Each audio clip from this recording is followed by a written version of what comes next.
কোথায় যাচ্ছো?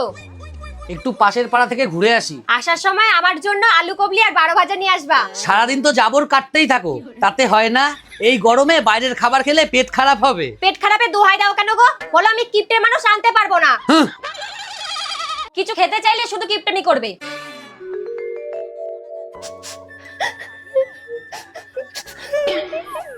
কি হলো, কাঁদছো কেন? আরে বলো কি হয়েছে? যদি না বলো তাহলে কি করে বুঝবো যে কি হয়েছে? তোমার কাছে 100 টাকা হবে? 100 কেন, তুমি 200 টাকা নাও, কিন্তু বলো কি হয়েছে?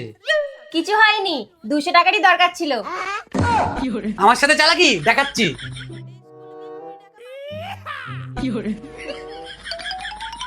শোনো না, মা না আচারগুলো বয়মের মধ্যে ভরে নিজের কাছে রেখে দিয়েছে। তুমি মাকে গিয়ে বলো না একটু আচার দিতে। তুমি গিয়ে বলতে পারছো না?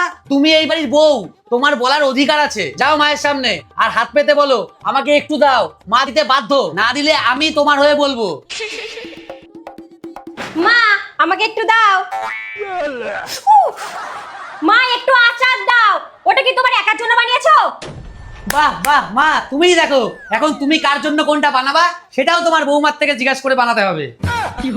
বোমা তুমি ঠিক বলেছো, ওইগুলো তো তোমাদের জন্যই বানানো, ফ্রিজে আছে, নিয়ে নাও।